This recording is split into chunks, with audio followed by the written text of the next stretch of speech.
ദൈവത്തിന്റെ സ്നേഹം നമ്മുടെ ഹൃദയങ്ങളെ രൂപാന്തരപ്പെടുത്തുമ്പോൾ ലോകത്തിൽ മാറ്റങ്ങൾ സൃഷ്ടിക്കാൻ നമുക്ക് സാധിക്കും. ഇതാണ് യഥാർത്ഥ ആനന്ദത്തിന്റെ രഹസ്യം. ക്രിസ്തുവിനോടുള്ള തികഞ്ഞ സ്നേഹത്തിലും സമർപ്പണത്തിലും 8 വർഷക്കാലം തിരുസഭയുടെ പരമാചാര്യ ശുശ്രൂഷ വിശ്വസ്തയോടെ നിർവഹിച്ച നമ്മുടെ എമിരിറ്റസ് ബെനഡിക്റ്റ് പാപ്പയുടെ വാക്കുകളാണിവ. 2013 ഫെബ്രുവരി 28 സ്ഥാനത്യാഗം ചെയ്ത് ചരിത്രം കുറിച്ച ആ സഭാവര്യന്റെ ധന്യജീവിതത്തിന്റെ സുപ്രധാന സംഭവങ്ങളിലൂടെയുള്ള ഷെക്കീന ടെലിവിഷന്റെ സത്യത്തിന്റെ പ്രവാചകൻ എന്ന പ്രോഗ്രാമിലേക്ക് പ്രിയ പ്രേക്ഷകർക്ക് സ്വാഗതം.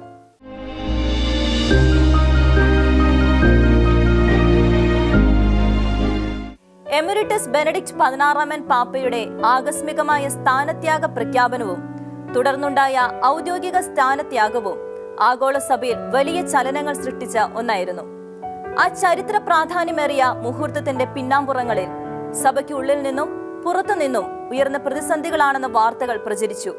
എന്നാൽ താൻ ഏറെ പ്രാർത്ഥനയ്ക്കും ആലോചനയ്ക്കും ശേഷം എടുത്ത തീരുമാനത്തിൽ അദ്ദേഹം ഉറച്ചുനിന്നു.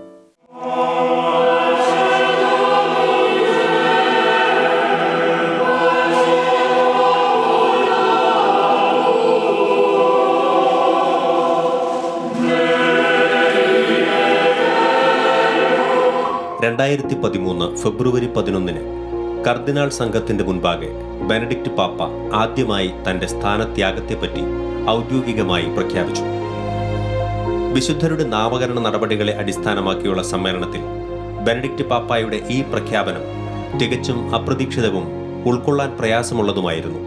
അല്പസമയത്തേക്ക് കർദിനാൾ സംഘത്തിനിടയിൽ വ്യാപിച്ച മൗനത്തിനു ശേഷം കർദിനാൾ തിരുസംഘത്തിന്റെ അന്നത്തെ ഡീൻ ആയിരുന്ന കർദിനാൾ ആഞ്ചലോ സൊഡാനോ പാപ്പായുടെ പ്രഖ്യാപനത്തെ വേദനയോടെ ഉൾക്കൊള്ളുന്നതായി അറിയിച്ചു.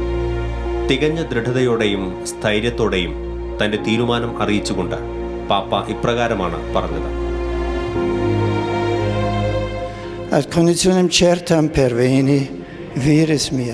പ്രായാധിക്യം മൂലം എന്നിൽ നിക്ഷിപ്തമായ ഉത്തരവാദിത്വം കൃത്യതയോടെ നിർവഹിക്കാൻ എന്റെ ശരീരത്തിന്റെയും മനസ്സിന്റെയും അവസ്ഥകൾ എന്നെ അനുവദിക്കുന്നില്ല. ഇത് എനിക്ക് ബോധ്യമായിരിക്കുന്നു. അതിനാൽ ഇതിന്റെ ഗൗരവത്തെപ്പറ്റിയുള്ള പൂർണ്ണ തിരിച്ചറിവോടെയും മുഴുവൻ സ്വാതന്ത്ര്യത്തോടെയും പത്രോസിന്റെ പിൻഗാമി എന്ന സ്ഥാനം ഒഴിയുന്നതായി ഞാൻ പ്രഖ്യാപിക്കുന്നു.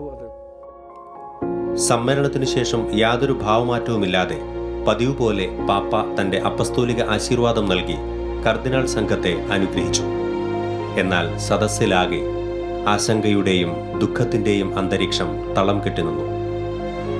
തുടർന്ന് 2 ദിവസങ്ങൾക്ക് ശേഷമുള്ള ഒരു പ്രതിവാര പൊതുദർശനത്തിൽ പാപ്പ വിശ്വാസികളോട് തന്റെ സ്ഥാനത്യാഗത്തെപ്പറ്റി പറഞ്ഞു. ആഗോള സഭയെ ആകെ ഇളക്കിമറിച്ച ആ പ്രഖ്യാപനത്തെ വിശ്വാസികൾ ഏറെ വേദനയോടെയാണ് സ്വീകരിച്ചത്. നൂറ്റാണ്ടുകൾക്ക് ശേഷമായിരുന്നു സഭ ഒരു മാർപ്പാപ്പയുടെ സ്ഥാനത്യാഗത്തിന് 2013 ഫെബ്രുവരി 28 സാക്ഷ്യം വഹിച്ചത്. മരണം വരെ കൈകാര്യം ചെയ്യാവുന്ന സഭയുടെ പരമോന്നത പദവി ത്യജിച്ച ആ ഇടയ ശ്രേഷ്ഠന് യാത്രയയപ്പ് നൽകാൻ ആഗോള സഭ മനസ്സില്ലാ മനസ്സോടെ തയ്യാറെടുത്തു. മാർപ്പാപ്പമാരുടെ മരണശേഷം അവരുടെ മൃതശരീരങ്ങൾ ആദ്യം പൊതുദർശനത്തിന് വയ്ക്കുന്ന അപ്പസ്തോലിക വസതിയിലെ ക്ലമന്റൈൻ ഹാളിലായിരുന്നു ബെനഡിക്റ്റ് പാപ്പായ്ക്ക് യാത്രയയപ്പ് സമ്മേളനം ഒരുക്കിയത്. ജീവിക്കുന്ന പാപ്പായ്ക്ക് വിട പറയാൻ കർദിനാൾമാർ എത്തിച്ചേർന്നു. 85 വയസ്സുകാരനായിരുന്ന ബെനഡിക്റ്റ് പാപ്പായെ സമ്മിശ്ര വികാരങ്ങളോടെയാണ് കർദിനാൾമാർ വരവേറ്റത്.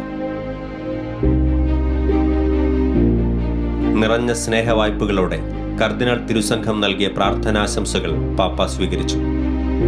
താൻ തന്നെ നിയമിച്ച കർദിനാൾ സംഘത്തിലെ ഏറിയ പങ്ക് അംഗങ്ങളെയും തന്റെ പിൻഗാമിയായി തിരഞ്ഞെടുക്കപ്പെടുന്ന കർദിനാളും ഉൾക്കൊള്ളുന്ന കർദിനാൾ സംഘത്തിന് പാപ്പ തന്റെ സന്ദേശം നൽകി. വാദ്യവൃന്ദങ്ങളെപ്പോലെ ഏവരും ഒത്തൊരുമയോടെ മുന്നേറണമെന്ന പാപ്പായുടെ സന്ദേശം കർദിനാൾ സംഘത്തെ വികാരഭരിതരാക്കി. തുടർന്ന് പാപ്പ അവർക്ക് തന്റെ ആശീർവാദം നൽകി. Pater et Filius et Spiritus Sanctus.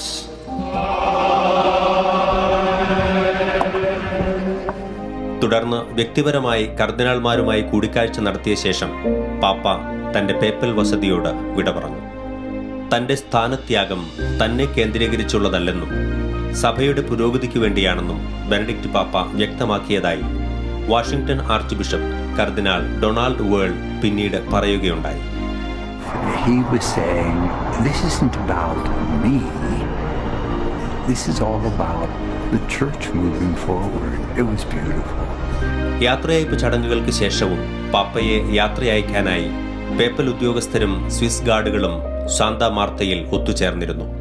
പാപ്പാ സ്ഥാനത്തുള്ള ബെനഡിക്റ്റ് പാപ്പായുടെ അവസാന ട്വീറ്റ് ഇപ്രകാരമായിരുന്നു: നിങ്ങളുടെ സ്നേഹത്തിനും പിന്തുണയ്ക്കും ഒരുപാട് നന്ദി. ക്രിസ്തുവിനെ കേന്ദ്രീകരിച്ചുള്ള ജീവിതത്തിൽ നിന്ന് ലഭിക്കുന്ന ആനന്ദം അനുഭവിക്കാൻ നിങ്ങൾക്കും ഇടയാകട്ടെ. യാത്രയയപ്പ് ചടങ്ങുകൾ പൂർത്തിയായപ്പോൾ പാപ്പ തന്റെ സ്ഥാനമൊഴിയലിന്റെ ഭാഗമായി തന്റെ അപ്പസ്തോലിക വസതിയോട് വിട പറഞ്ഞു. പാപ്പമാരുടെ വേനൽക്കാല വസതിയായ കാസിൽ ഗൊണ്ടോൾഫോയിലേക്ക് ഹെലികോപ്റ്റർ മാർഗം ബെനഡിക്റ്റ് പാപ്പ നീങ്ങിയപ്പോൾ വത്തിക്കാൻ മുഴുവനിലും അതിന്റെ പ്രതിഫലനങ്ങൾ പ്രകടമായിരുന്നു.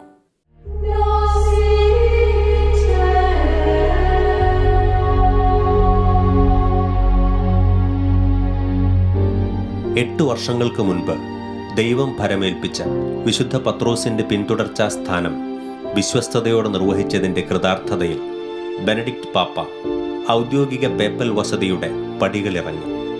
സെയിന്റ് പീറ്റേഴ്സ് ചത്വരത്തിലും പുരമുകളിലുമായി പാപ്പായെ യാത്രയാക്കാൻ വിശ്വാസികൾ തിങ്ങി നിറഞ്ഞിരുന്നു.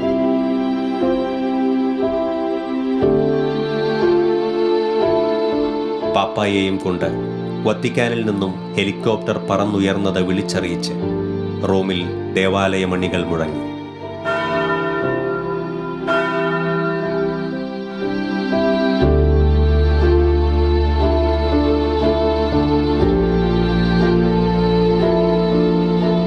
കാസിൽ ഗൊണ്ടോർഫോയിൽ പാപ്പായെ വരവേൽക്കാൻ വിശ്വാസികൾ തടിച്ചുകൂടിയിരുന്നു. ശാന്തത തുളുമ്പുന്ന പുഞ്ചിരിയോടെ ബെനഡിക്റ്റ് പാപ്പ സ്ഥാനമൊഴിയുന്നതിന് മുൻപായി വിശ്വാസികളെ ഒരിക്കൽ കൂടി അഭിസംബോധന ചെയ്തു.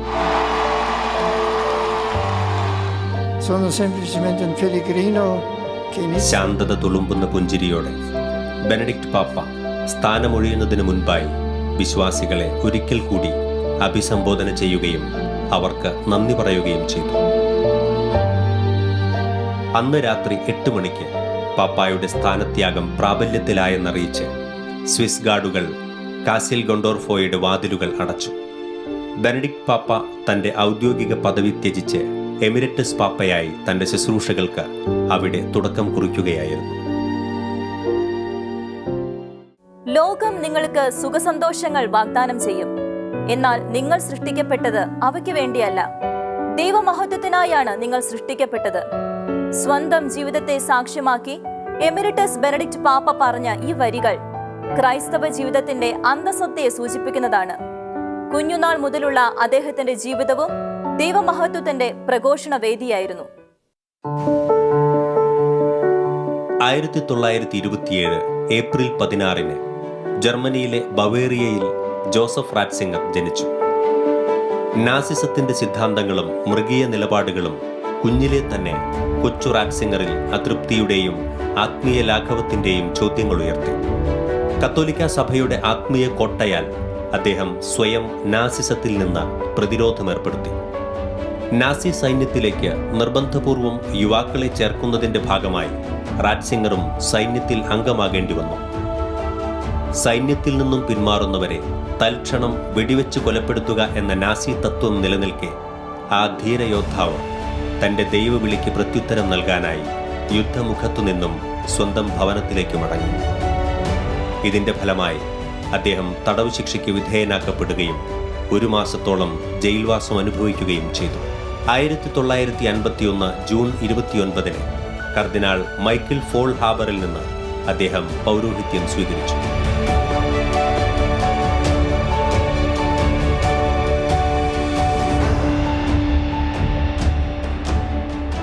വൈദിക വിദ്യാർത്ഥികളുടെ പരിശീലനത്തിനായിട്ടായിരുന്നു അദ്ദേഹം ആദ്യം നിയോഗിക്കപ്പെട്ടത്. ദൈവം ഏൽപ്പിച്ച കടമകൾ കൃത്യതയോടെ നിർവഹിച്ച അദ്ദേഹത്തെ ദൈവം മാനിച്ചു. വലിയ ശുശ്രൂഷകൾക്കായി ദൈവം അദ്ദേഹത്തെ ഒരുക്കിക്കൊണ്ടേയിരുന്നു. സഭാ പ്രബോധനങ്ങളെയും വിശ്വാസ പാരമ്പര്യങ്ങളെയും അഗാധമായി സ്നേഹിക്കുകയും പഠിക്കുകയും ചെയ്ത സഭയുടെ അമൂല്യ രത്നമായിരുന്നു ഫാദർ ജോസഫ് റാറ്റ്സിംഗർ. ഭൂരിപക്ഷത്തോട് ചേർന്ന് സത്യത്തെ അടിച്ചമർത്തുന്ന പ്രവണതകളെ അദ്ദേഹം തുറന്നു വിമർശിച്ചു. അദ്ദേഹം ഇങ്ങനെ പ്രസ്താവിച്ചു: സത്യം എന്നത് ഭൂരിപക്ഷ അഭിപ്രായത്താൽ നിർണയിക്കപ്പെടേണ്ട ഒന്നല്ല. പ്രഗത്ഭനായ പ്രൊഫസറായും സഭയുടെ വക്താവായും ഫാദർ റാറ്റ്സിംഗർ പ്രവർത്തന നിരതനായി. രണ്ടാം വത്തിക്കാൻ കൗൺസിലിൽ ദൈവശാസ്ത്ര വിദഗ്ധനായി പങ്കെടുക്കാൻ അദ്ദേഹം ക്ഷണിക്കപ്പെട്ടു. സഭാ നവീകരണത്തിനായി ജോൺ 23-ാമൻ പാപ്പ ആയിരുന്നു കൗൺസിൽ വിളിച്ചുകൂട്ടിയത്. രണ്ടാം വത്തിക്കാൻ കൗൺസിലിന്റെ ആശയങ്ങളുടെ പ്രചരണാർത്ഥം അദ്ദേഹം എഴുതിയ ലേഖനം ദൈവശാസ്ത്ര രംഗത്തെ അദ്ദേഹത്തിന്റെ പാണ്ഡിത്യത്തിന്റെ പ്രകടമായ തെളിവായിരുന്നു. ജ്ഞാനത്തിന്റെയും അറിവുകളുടെയും പടവുകൾ കയറുമ്പോഴും ദൈവഭയത്തിലും എളിമയിലും അഭിവൃദ്ധി നേടാൻ ആ സഭാവര്യൻ സദാ ശ്രദ്ധ ചെലുത്തിയിരുന്നു. താൻ ഏറെ സ്നേഹിക്കുകയും സ്വയം സമർപ്പിക്കുകയും ചെയ്തിരുന്ന അധ്യാപക വൃത്തിയിൽ ദൈവഹിതാനുസരണം മുന്നേറുമ്പോഴായിരുന്നു പോൾ 6-ാമൻ പാപ്പ മ്യൂണിക്കിന്റെ ആർച്ച് ബിഷപ്പായി സേവനം ചെയ്യാൻ അദ്ദേഹത്തോട് ആവശ്യപ്പെട്ടത്. അധ്യാപക വൃത്തിയിൽ നിന്ന് വിരമിക്കുന്നത് ഏറെ പ്രയാസമേറിയ കാര്യമായിരുന്നു എങ്കിലും ഫാദർ ജോസഫ് റാറ്റ്സിംഗർ ദൈവഹിതത്തിന് പൂർണ്ണമായും വിധേയപ്പെട്ട് തന്റെ പുതിയ ഉത്തരവാദിത്വത്തിലേക്ക് തികഞ്ഞ ആത്മാർപ്പണത്തോടെ പ്രവേശിച്ചു. കർദിനാൾ റാറ്റ്സിംഗറിന്റെ ജീവിതത്തെ ഏറെ സ്വാധീനിച്ച ഒന്നായിരുന്നു കർദിനാൾ വോയ്റ്റീവയുമായുള്ള പരിചയം. പോളണ്ടിൽ ആർച്ച് ബിഷപ്പായിരുന്ന കർദിനാൾ കരോൾ വോയ്റ്റീവയുമായി ആത്മീയ ബന്ധം സ്ഥാപിക്കാൻ കർദിനാൾ ജോസഫ് റാറ്റ്സിംഗറിന് കഴിഞ്ഞു. തങ്ങളുടെ ആത്മീയ അനുഭവങ്ങളും ദർശനങ്ങളും അവർ പങ്കുവച്ചു. ഭാവിയിൽ സഭയുടെ പരമാചാര്യ പദവിക്കായി ദൈവം ഇരുവരെയും ഒരു ആത്മീയ കൂട്ടായ്മയിലൂടെ ഒരുക്കുകയായിരുന്നു. നാസിസത്തിനും കമ്മ്യൂണിസത്തിനുമെതിരെ ശക്തമായി നിലകൊണ്ട പോളിഷ് ആർച്ച് ബിഷപ്പ് കരോൾ വോയ്റ്റീവയെ നേരിട്ട് കണ്ടിട്ടില്ലെങ്കിലും ആർച്ച് ബിഷപ്പ് ജോസഫ് റാറ്റ്സിംഗർ അടുത്ത ആത്മീയ ബന്ധം പുലർത്തി. തന്റെ പ്രഭാഷണങ്ങളിലും സന്ദേശങ്ങളിലും ആർച്ച് ബിഷപ്പ് വോയ്റ്റീവ ആർച്ച് ബിഷപ്പ് റാറ്റ്സിംഗറിന്റെ പ്രബോധനങ്ങൾ ഉദ്ധരിക്കുമായിരുന്നു. ഇരുവരും കർദിനാൾമാരായി ഉയർത്തപ്പെട്ടതും ഈ ബന്ധത്തെ ദൃഢപ്പെടുത്തി. പോൾ 6-ാമൻ പാപ്പായുടെ മരണശേഷം 1978 ആഗസ്റ്റ് മാസത്തിൽ ചേർന്ന കോൺക്ലേവിൽ ആണ് ഇരുവരും ആദ്യമായി നേരിൽ കണ്ടത്. കർദിനാൾ കരോൾ വോയ്റ്റീവയുടെ പ്രാർത്ഥനാ ചൈതന്യവും ആത്മീയ നിലപാടുകളും അദ്ദേഹത്തിലുള്ള ദൈവികതയുടെ പ്രകടനങ്ങളാണെന്ന് കർദിനാൾ റാറ്റ്സിംഗർ വ്യക്തമായി മനസ്സിലാക്കിയതായി അദ്ദേഹം പിന്നീട് സാക്ഷ്യപ്പെടുത്തി. ആ കോൺക്ലേവിൽ ജോൺ പോൾ 1-ാമൻ മാർപ്പാപ്പ സഭയുടെ മാർപ്പാപ്പയായി തിരഞ്ഞെടുക്കപ്പെട്ടു. എന്നാൽ വെറും 33 ദിവസങ്ങൾ മാത്രമേ ഈ തെരഞ്ഞെടുപ്പിന് കാലാവധി ഉണ്ടായിരുന്നുള്ളൂ. ജോൺ പോൾ 1-ാമൻ പാപ്പ നിത്യസമ്മാനത്തിനായി വിളിക്കപ്പെട്ടു. പുതിയ മാർപ്പാപ്പയ്ക്കായുള്ള കോൺക്ലേവ് 1978 ഒക്ടോബർ 14 ആരംഭിച്ചു. കർദിനാൾ റാറ്റ്സിംഗർ ഏറെ അംഗീകരിക്കുകയും ബഹുമാനിക്കുകയും ചെയ്തിരുന്ന കർദിനാൾ കരോൾ വോയ്റ്റീവ മാർപ്പാപ്പയായി തിരഞ്ഞെടുക്കപ്പെട്ടു. Romane Ecclesiae Cardinale Wojtyła.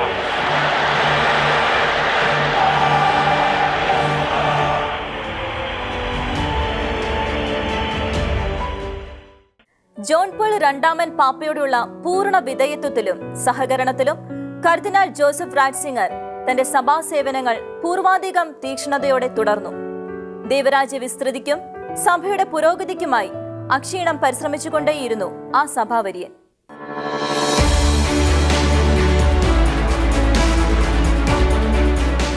ആഗോളതലത്തിൽ സുവിശേഷവൽക്കരണം വ്യാപിപ്പിക്കാനുള്ള ജോൺ പോൾ 2-ാമൻ പാപ്പായുടെ ഉദ്യമങ്ങൾക്ക് കർദിനാൾ ജോസഫ് റാറ്റ്സിംഗർ പൂർണ്ണ ആത്മീയ പിന്തുണ നൽകി. മ്യൂണിക് കർദിനാളായിരുന്ന ജോസഫ് റാറ്റ്സിംഗറിലെ വിശ്വാസ തീക്ഷ്ണതയും സഭാ സമർപ്പണവും തിരിച്ചറിഞ്ഞ ജോൺ പോൾ 2-ാമൻ മാർപ്പാപ്പ അദ്ദേഹത്തെ വിശ്വാസ തിരുസംഘത്തിന്റെ തലവനായി നിയമിച്ചു.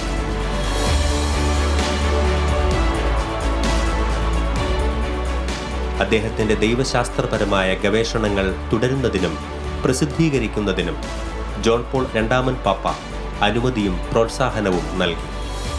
ആ ആത്മീയ ബന്ധത്തിന്റെ അമൂല്യ സംഭാവനകളായിരുന്നു കർദിനാൾ റാറ്റ്സിംഗറിന്റെ പിന്തുണയോടെ ജോൺ പോൾ പാപ്പ എഴുതിയ വെരിതാത്തിസ് സ്പ്ലെൻഡർ, ഫിഡസ് എറ്റ് റാസിയോ എന്ന ചാക്രിക ലേഖനങ്ങൾ. സഭയുടെ തനതായ പാരമ്പര്യങ്ങളെയും വിശ്വാസ സത്യങ്ങളെയും കാലാനുസൃതമായി ആധുനികവൽക്കരിക്കുന്ന പ്രവണതകളെ കർദിനാൾ റാറ്റ്സിംഗർ നിശിതമായി എതിർത്തു. കത്തോലിക്ക സഭയുടെ മതബോധന ഗ്രന്ഥത്തെ അടിസ്ഥാനമാക്കി ഈ കാലയളവിൽ അദ്ദേഹം രചിച്ച കൃതികൾ സഭയുടെ അനന്യതയുടെയും പൈതൃകത്തിൻ്റെയും അടയാളങ്ങൾ കൂടിയാണ്. സഭാ അംഗങ്ങളിൽ നിന്ന് വന്നുപോയിട്ടുള്ള തെറ്റുകൾക്കും വീഴ്ചകൾക്കും പരിഹാരമായി ജോൺ പോൾ രണ്ടാമൻ മാർപ്പാപ്പയും കർദിനാൾ ജോസഫ് റാറ്റ്സിംഗറും ചേർന്ന് സഭയുടെ വിശുദ്ധീകരണത്തിനായി തങ്ങളെ തന്നെ സമർപ്പിച്ചു. 2000-ലെ നോമ്പുകാല വേളയിൽ സഭാചരിത്രത്തിൽ നാഴികക്കല്ലായി രേഖപ്പെടുത്തിയ സഭയുടെ വിശുദ്ധീകരണത്തിനായുള്ള തിരുക്കർമ്മങ്ങൾ നടന്നു.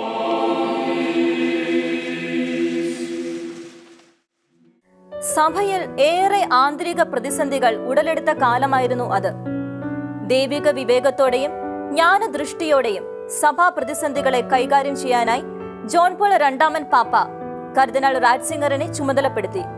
ഏറെ പ്രാർത്ഥനയോടെയും ആത്മീയ ഗൗരവത്തോടെയും കർദിനാൾ റാറ്റ്സിംഗർ തന്റെ പുതിയ ദൗത്യത്തിനായി ഒരുങ്ങി. യുഎസിൽ വൈദികർക്കെതിരെ ഉയർന്ന ലൈംഗിക ചൂഷണ ആരോപണങ്ങളെ വിലയിരുത്തുവാനും പഠിക്കുവാനുമായി കർദിനാൾ റാറ്റ്സിംഗർ നിയോഗിക്കപ്പെട്ടു.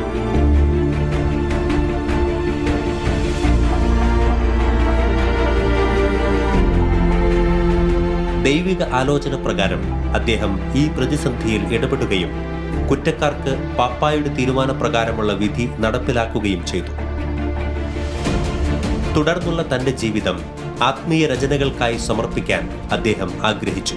ഇതിന്റെ ഭാഗമായി അദ്ദേഹം 3 തവണ പാപ്പായ്ക്ക് തന്റെ രാജിക്കത്ത് സമർപ്പിച്ചു. എന്നാൽ അദ്ദേഹത്തെ പറ്റിയുള്ള ദൈവഹിതം മറ്റൊന്നാണെന്ന് മനസ്സിലാക്കിയ ജോൺ പോൾ പാപ്പ അത് സ്വീകരിച്ചില്ല. 1991 ഉണ്ടായ സ്ട്രോക്കിനെ തുടർന്നായിരുന്നു ഒരു പ്രാവശ്യം കർദിനാൾ റാറ്റ്സിംഗർ രാജി സമർപ്പിക്കാൻ തയ്യാറെടുത്തത്. തന്റെ ആരോഗ്യനില പരിഗണിച്ച് പാപ്പ അതിന് വഴങ്ങുമെന്നാണ് അദ്ദേഹം കരുതിയത്. എന്നാൽ അപ്പോഴും പാപ്പ അതിന് വഴങ്ങിയില്ല. കർദിനാൾ സംഘത്തിന്റെ തലവനെന്ന നിലയിൽ കർദിനാൾ റാറ്റ്സിംഗറിൽ നിക്ഷിപ്തമായിരുന്ന ഉത്തരവാദിത്വങ്ങൾ വർദ്ധിച്ചുകൊണ്ടേയിരുന്നു. 2005 മാർച്ചിൽ റോമിലെ കൊളോസിയത്തിൽ വെച്ച് പാപ്പായോട് ചേർന്ന് നടത്തിയ കുരിശിന്റെ വഴിയിൽ വൈദികരിൽ നിന്നും വന്നുപോയ തെറ്റുകൾക്കായി അദ്ദേഹം ദൈവത്തിന്റെ ക്ഷമയ്ക്കായി പ്രാർത്ഥിച്ചത് വിശ്വാസികളെ ഏറെ സ്വാധീനിച്ച ഒന്നായിരുന്നു. ജോൺ പോൾ രണ്ടാമൻ പാപ്പയുടെ ആരോഗ്യനില മോശമായിക്കൊണ്ടിരുന്നു. ആഗോള സഭയിലും ലോകം മുഴുവനിലും നിർണായക സ്വാധീനം ചെലുത്തിയ ആ വിശുദ്ധാത്മാവ് സ്വർഗത്തിലേക്ക് എടുക്കപ്പെടേണ്ട സമയമായി. കർദിനാൾ റാറ്റ്സിംഗറും തന്റെ ആത്മീയ ശ്രേഷ്ഠനും മുൻകാല സുഹൃത്തുമായിരുന്ന ജോൺ പോൾ പാപ്പയുടെ ശാരീരിക ക്ലേശങ്ങളിൽ ദുഃഖിതനായി.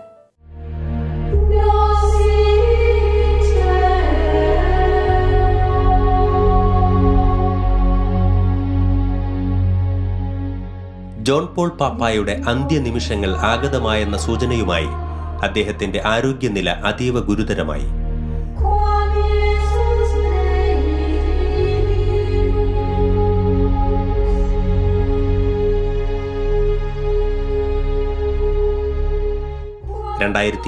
ഏപ്രിൽ 2 അദ്ദേഹം ഇഹലോകവാസം വെടിഞ്ഞു.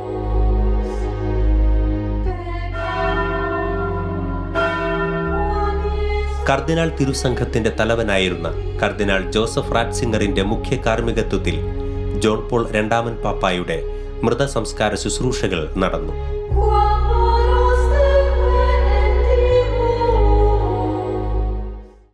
ശൂന്യമാക്കപ്പെട്ട വിശുദ്ധ പത്രോസിന്റെ സിംഹാസനത്തിന്റെ പുതിയ അവകാശിക്കായി ആഗോളസഭ പ്രാർത്ഥിച്ചൊരുങ്ങി. കർദിനാൾ സ്ഥാനം ത്യജിക്കാൻ പല പ്രാവശ്യം തയ്യാറായ കർദിനാൾ ജോസഫ് റാറ്റ്സിംഗറും പുതിയ പാപ്പയുടെ തെരഞ്ഞെടുപ്പിനായി പ്രാർത്ഥിച്ചുകൊണ്ടിരുന്നു.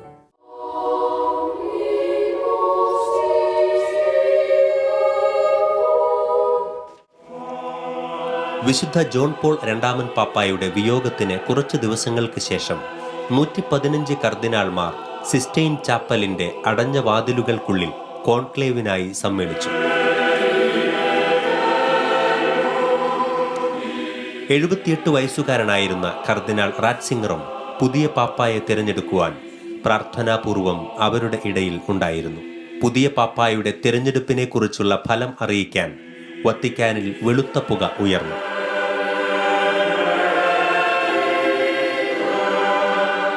ആകാംക്ഷയോടെ കാത്തുനിന്ന വിശ്വാസികളുടെ മുൻപിലേക്ക് കടന്നുവന്ന സഭയുടെ ആ ധീരയോദ്ധാവ് വിനീതനായി സ്വയം ഇപ്രകാരം വെളിപ്പെടുത്തി. Dopo il grande Papa Giovanni Paolo II, ഏറെ ആദരണീയനായിരുന്ന ജോൺ പോൾ രണ്ടാമൻ പാപ്പായുടെ പിൻഗാമിയായി കർത്താവിൻ്റെ മുന്തിരിത്തോപ്പിലെ എളിയ ദാസനായ എന്നെ കർദിനാൾമാർ തിരഞ്ഞെടുത്തിരിക്കുന്നു.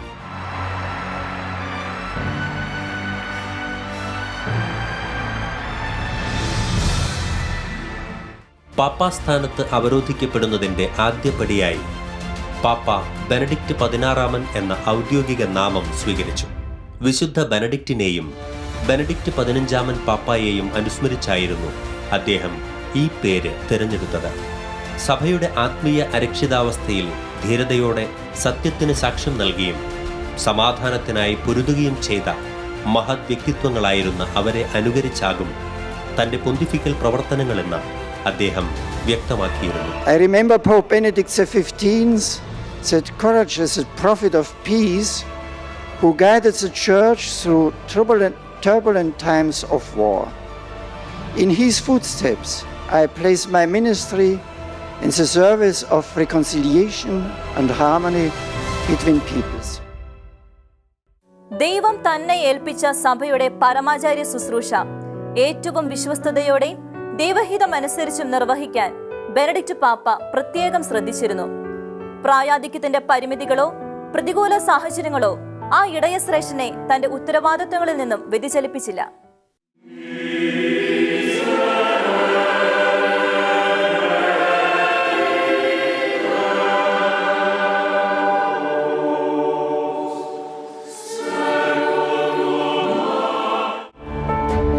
ആഗോള സഭയുടെ 265 മാർപ്പാപ്പയായി ബെനഡിക്റ്റ് 16 പാപ്പ സ്ഥാനമേറ്റു. തന്റെ അപ്പസ്തോലിക ധർമ്മത്തെപ്പറ്റി തന്റെ ആദ്യ പ്രഭാഷണത്തിൽ പാപ്പ ഇപ്രകാരം പറഞ്ഞു: Il mio vero programma di governo è quello എന്റെ ഇഷ്ടമോ ആദർശങ്ങളോ അല്ല della mia volontà. എന്റെ അപ്പസ്തോലിക വാഴ്ചയിൽ പ്രാവർത്തികമാകേണ്ടത് ആഗോള സഭയോടുള്ള ഐക്യത്തിൽ കർത്താവിന്റെ ഹിതവും ദൈവവചനവുമാണ് എന്നിലൂടെ നിവൃത്തിയാകേണ്ടത്. മാർപ്പാപ്പ ആയുള്ള അദ്ദേഹത്തിന്റെ ദിനചര്യയുടെ പരമപ്രധാന ഘടകങ്ങളായിരുന്നു വ്യക്തിപരമായ പ്രാർത്ഥനയും ദിവ്യബലിയും. ലോക നേതാക്കളായും വിവിധ സഭാപ്രതിനിധികളുമായും പാപ്പ കൂടിക്കാഴ്ച നടത്തുകയും സംവാദങ്ങളിൽ ഏർപ്പെടുകയും ചെയ്തു.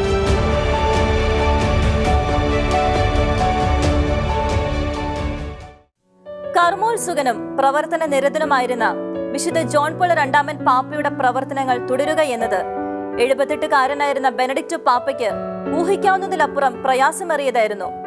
എങ്കിലും സഭയുടെ ഉന്നമനത്തിനും ആത്മീയ വളർച്ചയ്ക്കുമായി ഒരു വത്സല പിതാവിനെ പോലെ പാപ്പ അക്ഷീണം തന്റെ കടമകളിൽ മുന്നേറിക്കൊണ്ടിരുന്നു.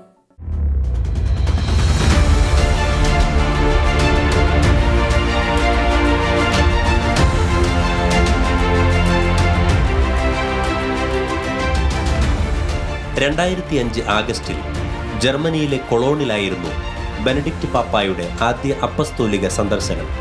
ജോൺ പോൾ 2 മാർപ്പാപ്പ പങ്കെടുക്കാനിരുന്ന ലോക യുവജന സമ്മേളനത്തിൽ പങ്കെടുക്കാൻ എത്തിയ ബെനഡിക്റ്റ് പാപ്പായെ കാത്തുനിന്നത് 10 ലക്ഷത്തോളം വരുന്ന യുവജനങ്ങളായിരുന്നു.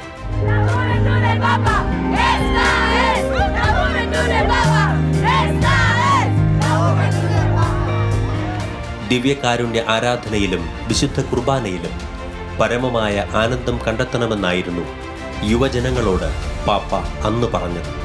യുവജനങ്ങളെ വിശ്വാസത്തിൽ ആഴപ്പെടുത്തുക എന്നത് പാപ്പായുടെ മുഖ്യ ലക്ഷ്യങ്ങളിൽ ഒന്നായിരുന്നു.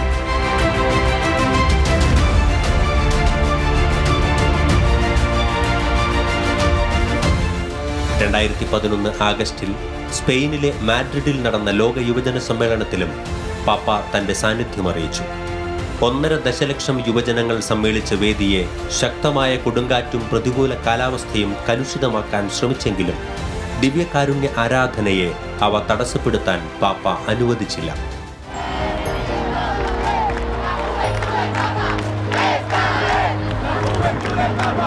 പാപ്പായുടെ ഭക്തി നിർഭരമായ ആരാധനയിൽ യുവജനങ്ങൾ പ്രാർത്ഥനയിൽ ലയിച്ചു.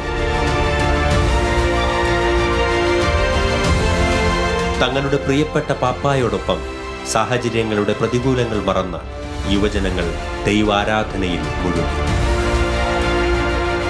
ചുരുങ്ങിയ കാലയളവിൽ പാപ്പ ഏറെ അപ്പസ്തോലിക യാത്രകൾ നടത്തി. 2006 മെയ് മാസത്തിൽ പാപ്പ നാസിസത്തിന്റെ ചരിത്ര സ്മാരകമായി നിലകൊള്ളുന്ന ഓഷ്വിറ്റ്സ് കോൺസെൻട്രേഷൻ ക്യാമ്പുകൾ സന്ദർശിച്ചു. ഏറെ ദുരിതങ്ങളും മരണങ്ങളും വിതച്ച നാസിസത്തിന്റെ നാളുകളിൽ ജീവൻ നഷ്ടപ്പെട്ടവർക്കായി പാപ്പ ഏറെ വേദനയോടെ പ്രാർത്ഥിച്ചു.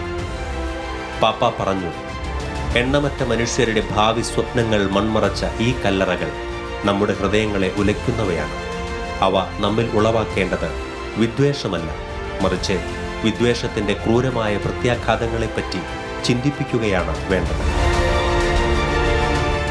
ബെനഡിക്റ്റ് പാപ്പയുടെ ചാക്രിക ലേഖനങ്ങളും അപ്പസ്തോലിക ആഹ്വാനങ്ങളും മറ്റ് കൃതികളും സഭയുടെ നിസ്തുല രേഖകളായാണ് കണക്കാക്കപ്പെടുന്നത്. സഭാ ദർശനങ്ങളെയും വിശ്വാസ സത്യങ്ങളെയും മായം ചേർക്കാതെ വിവരിച്ചിരിക്കുന്ന ഈ കൃതികളുടെ കാലിക പ്രസക്തി ഏറെ നിർണായകവുമാണ്.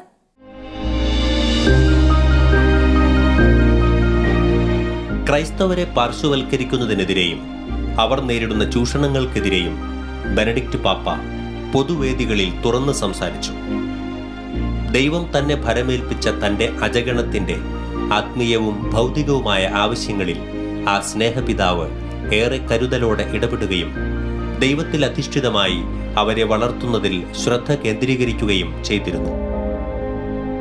പാപ്പായുടെ ചാക്രിക ലേഖനങ്ങളായ സത്യത്തിൽ സ്നേഹം, പ്രത്യാശയിൽ രക്ഷ, ദൈവം സ്നേഹമാകുന്നു എന്നിവയും അപ്പസ്തോലിക ആഹ്വാനങ്ങളും ഇതര കൃതികളും ക്രൈസ്തവ സഭയ്ക്ക് ആത്മീയ പോഷണം നൽകുന്നവയായിരുന്നു. വിവിധ ക്രൈസ്തവ സഭകളുമായി സാഹോദര്യം പുലർത്തുന്നതിലും ഐക്യത്തോടെ മുന്നേറുന്നതിലും ബെനഡിക്റ്റ് പാപ്പ പ്രത്യേക ശ്രദ്ധ ചെലുത്തിയിരുന്നു. ഓർത്തഡോക്സ് ആർച്ച് ബിഷപ്പുമാരുമായി സൗഹൃദം സ്ഥാപിക്കുന്നതിൽ പാപ്പ വഹിച്ച പങ്ക് നിർണായകമായിരുന്നു.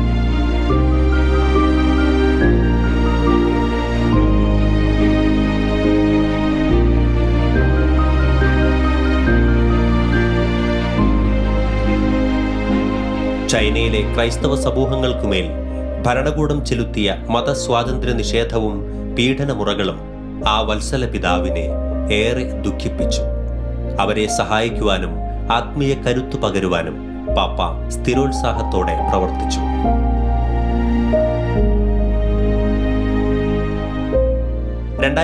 ൽ പാപ്പ ഇസ്താംബുൾ സന്ദർശിച്ച് നടത്തിയ ഉദ്യമങ്ങൾ സാഹോദര്യത്തിന്റെയും സംവാദത്തിന്റെയും ഫലങ്ങൾ വിതയ്ക്കുന്നവയായിരുന്നു.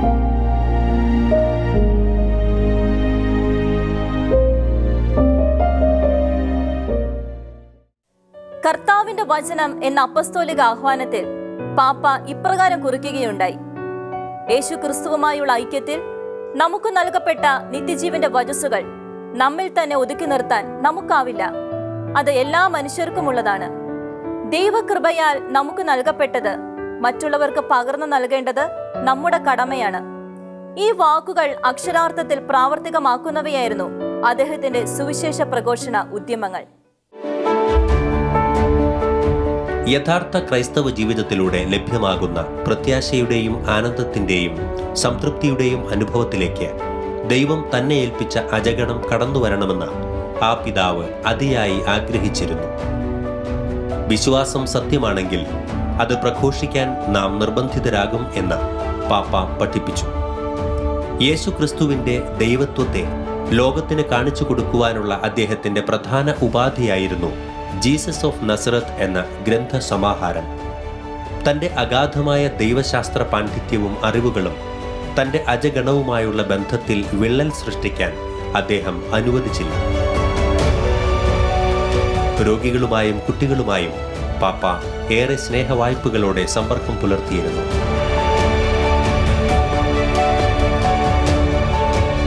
US സന്ദർശന വേളയിൽ വേൾഡ് ട്രേഡ് സെന്റർ ദുരന്തത്തിന്റെ പ്രത്യാഘാതങ്ങൾ ഏറ്റവർക്കായും ഭീകരവാദ പ്രവർത്തകരുടെ മാനസാന്തരത്തിനായും പാപ്പ പ്രാർത്ഥിച്ചു. പ്രായാധിക്യം ബെനഡിക്റ്റ് പാപ്പയുടെ ശരീരത്തെ ക്ഷയിപ്പിക്കാൻ ആരംഭിച്ചു. ശാരീരിക തളർച്ചയ്ക്ക് പുറമെയായിരുന്നു സഭയിൽ ഉടലെടുത്ത ആന്തരിക പ്രതിസന്ധികളും വെല്ലുവിളികളും. എങ്കിലും ദൈവാശ്രയത്വവും സഭാസ്നേഹവും കൈവിടാതെ ബെനഡിക്റ്റ് പാപ്പ അവയെല്ലാം വിവേകപൂർവ്വം നേരിട്ടു. US, അയർലൻഡ്, ജർമ്മനി എന്നിവിടങ്ങളിൽ ചില വൈദികരിലൂടെയുണ്ടായ കുട്ടികളുടെ ചൂഷണത്തെ തുടർന്ന് സഭയ്ക്കെതിരായി ആഞ്ഞടിച്ച ആരോപണങ്ങളും വിമർശനങ്ങളും ഏറെ ദുഃഖമുളവാക്കുന്നതായിരുന്നു. ചൂഷണക്കേസുകൾ മറച്ചുവെച്ചെന്ന വ്യാജ പ്രചരണങ്ങളും പാപ്പായെപ്പറ്റി ലോകം കെട്ടിച്ചമച്ചു. സഭയുടെ യഥാർത്ഥ പീഡനങ്ങൾ പുറമേയുള്ള ശത്രുക്കളല്ലെന്നും സഭയ്ക്കകത്ത് വേരുറപ്പിക്കുന്ന പാപങ്ങളാണെന്നും പാപ്പ അന്നത്തെ സഭയുടെ അവസ്ഥയെ നിർവചിച്ചുകൊണ്ട് പറഞ്ഞു. രണ്ടാം വത്തിക്കാൻ കൗൺസിലിന്റെ വാർഷികാചരണ വേളയിൽ പാപ്പ പറഞ്ഞു, പത്രോസിന്റെ വലയിൽ ചീത്ത മത്സ്യങ്ങളും കുടുങ്ങിയിരുന്നു. ദുർബലരായ മനുഷ്യരാണ് സഭയിലുള്ളത്. കർത്താവ് നമ്മെ മറന്നുവെന്ന് തോന്നിപ്പിക്കുന്ന കൊടുങ്കാറ്റുകൾ ആഞ്ഞടിക്കുമ്പോഴും കർത്താവിന്റെ സാന്നിധ്യം നമ്മോടൊപ്പമുണ്ട് എന്ന് നാം തിരിച്ചറിയണം. സഭയെ മുഴുവനായി ബാധിച്ച ഈ പ്രതിസന്ധികൾക്ക് പുറമേ ആയിരുന്നു പാപ്പായുടെ വ്യക്തിജീവിതത്തിലുണ്ടായ പരീക്ഷണങ്ങൾ. തൻ്റെ സന്തത സഹചാരിയും വിശ്വസ്ത സഹപ്രവർത്തകനുമായ വ്യക്തിയിൽ നിന്നുമുണ്ടായ വേദനയും പാപ്പ പ്രാർത്ഥനയുടെ ശക്തിയാൽ അതിജീവിച്ചു. സഭയിൽ ആഞ്ഞടിച്ച കോളിളക്കത്തെ ദൈവം ആഗ്രഹിച്ച പോലെ തികഞ്ഞ വിവേകത്തിലും ജ്ഞാനത്തിലും ബെനഡിക്റ്റ് പാപ്പ നേരിട്ടു. ശരീരത്തിന്റെ ദുർബലാവസ്ഥകളെ തുടർന്ന് സ്ഥാനത്യാഗം ചെയ്ത പാപ്പ സഭയ്ക്ക് വേണ്ടിയുള്ള പ്രാർത്ഥനയ്ക്കായി തന്റെ വിശ്രമ ജീവിതം സമർപ്പിച്ചു.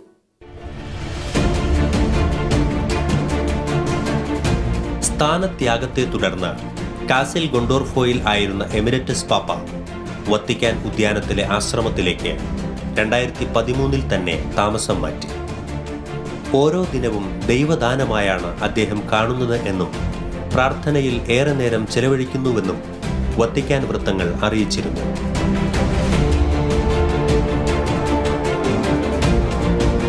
ഫ്രാൻസിസ് പാപ്പായോടുള്ള പൂർണ്ണ വിധേയത്വത്തിലും ബഹുമാനത്തിലും വത്തിക്കാനിൽ ചെലവഴിക്കുന്ന അദ്ദേഹം ഫ്രാൻസിസ് പാപ്പായ്ക്കൊപ്പം പൊതുവേദികളിൽ പ്രത്യക്ഷപ്പെട്ടിരുന്നു. ബെനഡിക്റ്റ് പാപ്പായുടെ പൗരോഹിത്യ ജൂബിലി വേളയിൽ ഫ്രാൻസിസ് പാപ്പായോടുള്ള സ്നേഹവും ബഹുമാനവും വ്യക്തമാക്കിക്കൊണ്ട് അദ്ദേഹം ഇപ്രകാരം പറഞ്ഞു: 65 anni fa മാർപ്പാപ്പയായി തിരഞ്ഞെടുക്കപ്പെട്ട ദിനം മുതൽ ഇന്നുവരെ എന്നോട് പ്രകടിപ്പിച്ച സ്നേഹത്തിനും കരുതലിനും ഒത്തിരി നന്ദി. ആ നന്മയുടെ കീഴിൽ ഞാൻ ഏറെ സുരക്ഷിതത്വം അനുഭവിക്കുന്നു. 2019 ഒക്ടോബറിൽ നടന്ന കൺസിസ്റ്ററിയിൽ തിരഞ്ഞെടുക്കപ്പെട്ട പുതിയ കർദിനാൾമാർ ഫ്രാൻസിസ് പാപ്പായോടൊപ്പം എമിരറ്റസ് പാപ്പായെയും സന്ദർശിക്കാൻ എത്തിയിരുന്നു. 92 വയസ്സുകാരനായ ആ പിതാവ് പിതൃവാത്സല്യത്തോടെ അവരെ ആശീർവദിക്കുകയും മാർപ്പാപ്പായോടുള്ള പൂർണ്ണ വിധേയത്വത്തിൽ മുന്നേറണമെന്ന് ഉപദേശിക്കുകയും ചെയ്തു. ഔദ്യോഗികമായി വിരമിച്ചെങ്കിലും സഭയോടുള്ള സ്നേഹത്തിലും കരുതലിലും ഒരു കുറവും വരുത്താതെ സഭയെ ആത്മീയമായി പിന്താങ്ങുന്നതിൽ നിന്ന് എമിരറ്റസ് പാപ്പ വിരമിച്ചിട്ടില്ല. സത്യത്തിന്റെ പ്രവാചകനായി തന്റെ അപ്പസ്തോലിക യാത്രയിലുടനീളം സഭയ്ക്കായി കർമ്മനിരതനായി പ്രവർത്തിച്ച നമ്മുടെ എമിരറ്റസ് പാപ്പയ്ക്കായി പ്രാർത്ഥിക്കേണ്ടത് സഭാമക്കളായ നാം ഓരോരുത്തരുടെയും കടമയാണ്. സ്ഥാനത്യാഗത്തിന്റെ 7 വർഷങ്ങൾ പിന്നിടുമ്പോഴും വെണ്മയേറിയ പേപ്പൽ വസ്ത്രങ്ങളിൽ സഭയ്ക്കായി പ്രാർത്ഥനാ നിരതനായ നമ്മുടെ എമിരറ്റസ് പാപ്പയുടെ ചിത്രം നമുക്കെല്ലാം പ്രിയപ്പെട്ട ഒന്നാണ്. വിസ്മരിക്കാതിരിക്കാം ആ ഇടയശ്രേഷ്ഠന്റെ സഭാസേവനങ്ങളെ, ചേർത്ത് പിടിക്കാം ആ സഭാവര്യന്റെ പ്രബോധനങ്ങളെ, ഏറ്റെടുക്കാം ആ മഹാജീവിതത്തിന്റെ എളിയ മനോഭാവത്തെ, സ്വന്തമാക്കാം ദൈവരാജ്യത്തോടുള്ള ആ സമർപ്പണത്തെ.